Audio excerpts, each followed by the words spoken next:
Hello बच्चों, let's read the question. So question says that explain the shape of BrF5.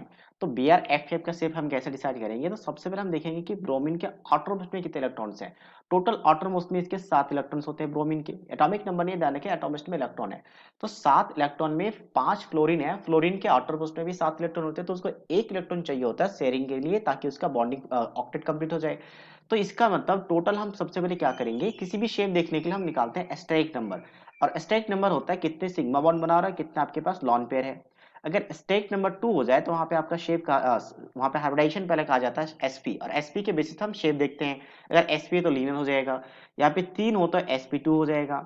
अगर आपके पास 4 है तो sp3 हो जाएगा। अगर आपके पास 5 है तो ये क्या बन जाएगा, sp3d।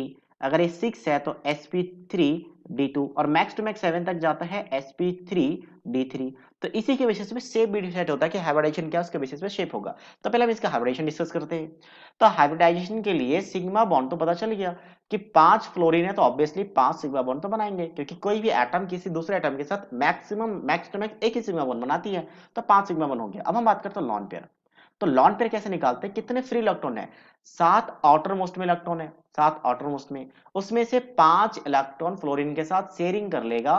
तो कितने इलेक्ट्रॉन बचे, 2 इलेक्ट्रॉन। और जितने इलेक्ट्रॉन बचे उसका आधा क्या हो जाएगा, लॉन पेयर। मतलब कितना लॉन पेयर इसके पास, एक लॉन पेयर। तो स्टैक नंबर क्या हो गया, तो स्टैक नंबर सिग्मा बॉन्ड 5 और लॉन पेयर एक, टोटल 6। 6 का मतलब अगर देखें तो ये आपके पास sp3d2। और sp3d2 का शेप कैसा होता है आपका, ऑक्टाहेड्रल। बाकी इसका शेप ऑक्टाहेड्रल अभी नहीं कहेंगे, क्योंकि लॉन पेयर है, लॉन पेयर की वजह से शेप थोड़ा चेंज हो जाता है। लेकिन हम बेसिक स्ट्रक्चर का जो ऑक्टाहेड्रल है उसको लेके चलेंगे, और उसके हिसाब से हम देखेंगे कि शेप कैसा बन रहा है। मतलब लॉन पेयर को रखेंगे ऑक्टाहेड्रल के बेसिस पे। तो ऑक्टाहेड्रल के बेसिस पे क्या होगा, एक स्क्वायर होगा, हालांकि स्क्वायर आप मान लो कि स्क्वायर है। वहां पे हम यहाँ पे ब्रोमीन को रखेंगे।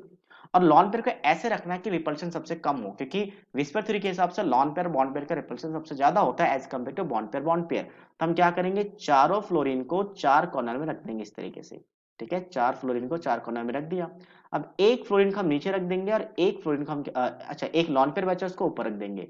तो लॉन पेयर को ऊपर रखने से क्या होगा कि यहाँ पे बहुत ज्यादा स्पेस मिलेगा, तो आराम से रह सकता है, क्योंकि उसका रिपल्शन होता है। तो अब ओवरऑल शेप क्या हुआ, शेप के लिए हम लॉन पेयर को नहीं देखते थे, यहाँ पे एक स्क्वायर बन रहा है। और नीचे आपके पास जो फ्लोरीन है वो ऐसे क्या बनेगा, पिरामिडल। तो क्या बन जाएगा शेप आपका, तो शेप क्या हो जाएगा इसका, square pyramidal, square pyramidal. Okay, so this is the final answer of this question. I hope you understood it well. All the best.